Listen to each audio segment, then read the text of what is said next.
کیونکہ ان کے احکامات کو کوئی مان ہی نہیں رہا۔ اور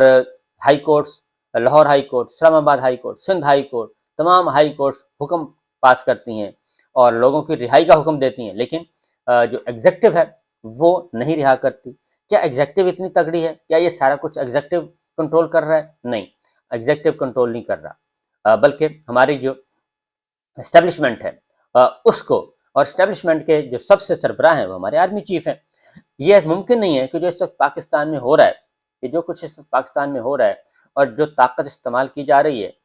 اس سے ہمارے سپہ سالار جو ہیں وہ ان کے علم میں نہ ہو، یہ چیزیں ان کے علم میں نہ ہو، یا کل کو وہ یہ کہہ سکیں کہ یہ میرے علم میں نہیں تھا۔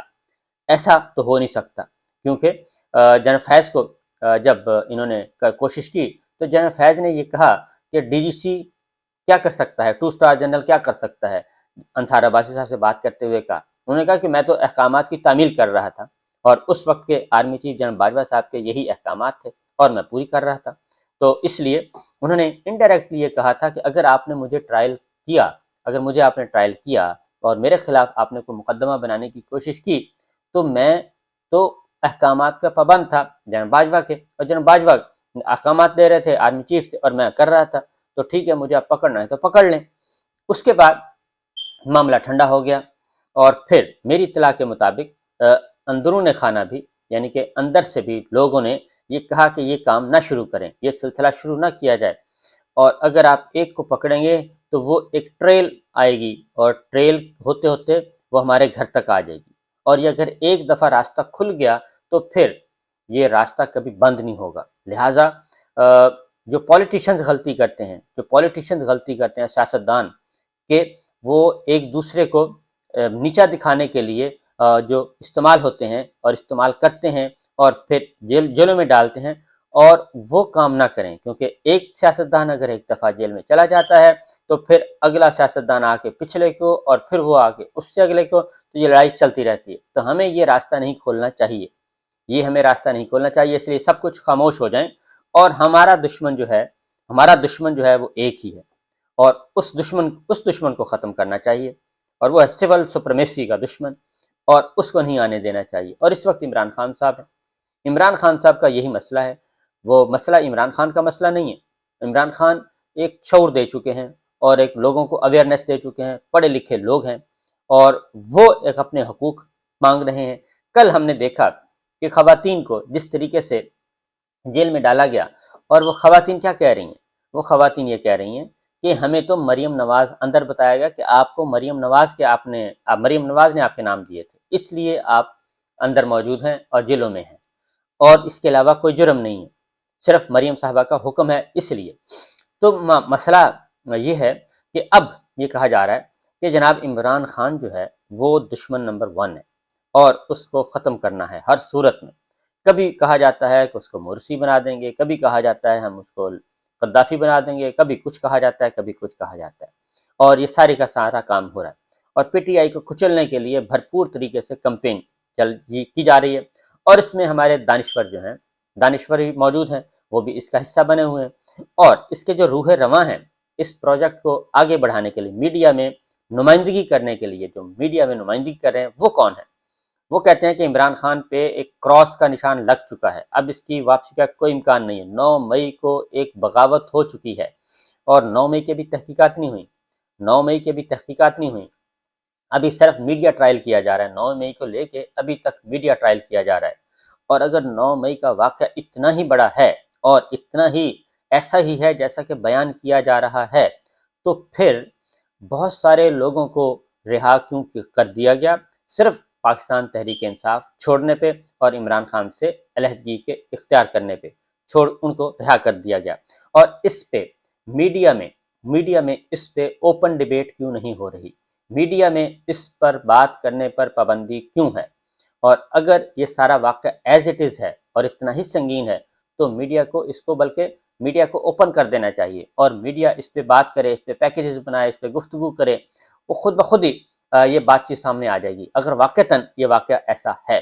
اسی لیے ابھی تک اس کی انویسٹیگیشن نہیں ہوئی، جوڈیشل انکوائری نہیں ہوئی، بلکہ بہت ہی سلیکٹیو، اور یہ معاملہ صرف یہاں تک ہوتا تو پھر بہت ٹارگیٹڈ لوگوں کو پکڑا جاتا، اور ان کو پکڑا جاتا ہے جو کہ نظر آ رہے ہیں کور کمانڈر ہاؤس میں، وہ ابھی تک رہا ہیں اور وہ ابھی تک نظر بھی نہیں، ان کی جو بالکل واضح طور پہ پہچانے جا رہے ہیں وہ نظر نہیں آ رہے۔ اس کا مطلب ہے کہ سم تھنگ کچھ ہے، ادروائز بھی کچھ ہے جو بیہائنڈ دا سین اس میں جو چیزیں چھپائی جا رہی ہیں، کیونکہ ابھی اعتزاز احسن صاحب، لطیف کھوسہ صاحب، ایاز امیر صاحب، اوریہ مقبول صاحب، بہت سارے لوگ اس کو ہائی لائٹ کر چکے ہیں، ان سارے معاملات کو ہائی لائٹ کر چکے ہیں۔ تو میرا خیال ہے کہ یہ سلسلہ ابھی اتنا آسان ہوگا نہیں، عالمی برادری، عالمی قوانین اس میں آڑے آ رہے ہیں اور ابھی چیزیں آگے بڑھ رہی ہیں۔ بہت کوشش کی گئی کہ پاکستان میں چیزوں کو مینج کیا جائے، لیکن چیزیں مینج نہیں ہوئیں اور صورتحال ہاتھ سے نکلتی گئی۔ تو اس لیے یہ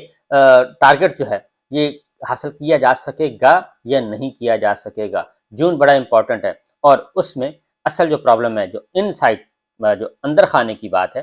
اندر خانے کی بات یہ ہے کہ جب اس پہ ڈسکشن ہوتی ہے تو کیا اب اس وقت ڈسکشن کیا ہو رہی ہے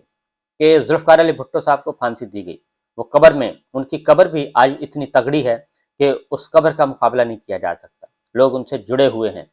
اور ان کی قبر جو ہے وہ ایک ہیرو کے طور پہ جانی چاہتی ہے، یعنی جمہوریت کے ہیرو ہیں وہ ذوالفقار علی بھٹو صاحب۔ ان کو پھانسی دی گئی، ان کو قاتل ثابت کرنے کی کوشش کی گئی، لیکن وہ قاتل ثابت نہیں ہو سکے۔ وہ قانون آپ نے دیکھ لیا، اس کے بعد پھر اعلیٰ عدلیہ کے ججوں نے معافیاں مانگی اور انہوں نے معافیاں مانگ کے گئے اس دنیا سے کہ ہم پہ زبردستی دباؤ تھا، اس لیے ہم نے سزائے موت دی ان کو۔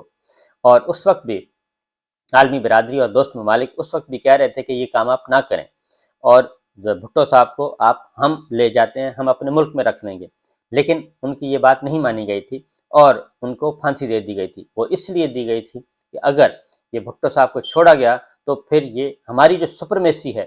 وہ ختم ہو جائے گی، اور جنرل ضیاء صاحب کے لیے وہ جنرل ضیاء صاحب کو کریں گے، ٹرائل کریں گے۔ اگر وہ اقتدار میں آ گئے، ان کو چھوڑ دیا گیا تو وہ جنرل ضیاء صاحب کو ٹرائل کریں گے اور ملٹری اسٹیبلشمنٹ کو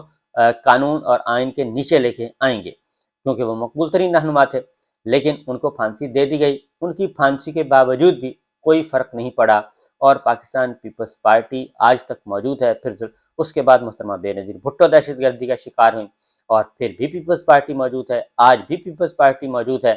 تو بھٹو صاحب کو پھانسی کس نے دلوائی تھی؟ اصل مسئلہ یہ ہے، ضیاء صاحب کو طاقت کس نے فراہم کی تھی؟ اور ضیاء صاحب کو طاقت کون فراہم کرنے والا تھا؟ کیونکہ ایک پولیٹیکل فورس چاہیے تھی۔ ذوالفقار علی بھٹو صاحب کو ٹھکانے لگانا تھا،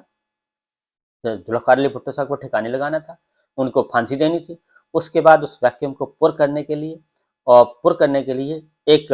چاہیے تھے، کچھ بونے لوگ چاہیے تھے، کچھ لوگ چاہیے تھے۔ وہ کس نے لگوائی تھی بھٹو صاحب کو پھانسی؟ اور وہ تھی جناب آج کی جو اس وقت کی ہے نون کی قیادت۔ وہ پھر دست و بازو بنی تھی ضیاء الحق صاحب کی، اور ضیاء الحق صاحب کو مکمل سپورٹ فراہم کیا تھا۔ لیکن کیا انہوں نے بھی بھٹو صاحب کو شکست دے دی؟ کیونکہ ابھی بھی آج بھی عمران خان صاحب کو ٹھکانے لگانے کے لیے متبادل ایسی فورس کی ضرورت ہے جو اس ویکیوم کو پر کرے گی اور اس غیظ و غضب کو اپنے ذمے لے گی اور اس کے لیے بدقسمتی سے اس کے لیے اس وقت بہت ہی شارٹ ٹیمپر ہیں، سوچتے نہیں ہیں، اس وقت بھی کندھا دینے کے لیے استعمال ہیں کہ آپ ہمارے کندھا استعمال کریں۔ مریم صاحبہ تیار ہیں، نواز شریف صاحب تیار ہیں، اور ان کے جو ترجمان ہیں اس وقت وہ ہیں خواجہ آصف صاحب۔ وہ بدستور ایک ماحول بنانے کی کوشش کر رہے ہیں اور ملٹری اسٹیبلشمنٹ کو، ملٹری لیڈرشپ کو یہ باور کروانے کی کوشش کر رہے ہیں کہ جناب آپ اس کو ٹھکانے لگا دیں، آپ اس کو ٹھکانے لگائیں، باقی ہم سنبھال لیں گے۔ یہ اس وقت کا کھیل چل رہا ہے۔ لیکن کیا ہماری جو ملٹری اسٹیبلشمنٹ ہے، کیا وہ نواز شریف صاحب کے بارے میں، مریم صاحبہ کے بارے میں، ان کے بارے میں کیا رائے رکھتی ہے؟ وہاں پہ ان کے بارے میں کیا سوچ ہے؟ یہ میں انشاءاللہ اگلے ولاگ میں بتاؤں گا۔ لیکن فی الوقت اتنا ہی کہ عمران خان صاحب کو ٹھکانے لگانے کے لیے وہ کہتے ہیں بس ان کو ٹھکانے لگا دیں، ہم تیار ہیں، ہم بالکل سنبھال لیں گے چیزوں کو۔ لیکن یہ باوجہ میں ابھی بھی کہتا ہوں کہ جتنا مرضی آپ کہہ لیں، جتنی مرضی طاقت اور اختیار ہو، جیلوں میں قید خواتین جو ہیں باہر نکلی ہیں، کل انہوں نے حقیقت بیان کر دی ہے، اور میں صرف ایک ہی سوال کرتا ہوں کہ یہ مریم صاحبہ کیا اتنی ہی طاقتور ہیں، کہ یہ سارے کا سارا سسٹم جو ہے وہ ہائی جیک کر لیا جائے اور ساری کی ساری ریاست ان کے تابع ہو جائے اور ان کے تابع ہو کے کام کرے، جبکہ ابھی تک نہ وہ ایم پی ہیں، نہ وہ ایم این اے ہیں، نہ وہ اقتدار میں ہیں، بلکہ ان کے چچا ہیں اقتدار میں، اور یہ سب کچھ آخر ہو کیا رہا ہے، سوچنے کی باتیں ہیں۔ باقی انشاءاللہ پھر اجازت دیجیے، اللہ حافظ۔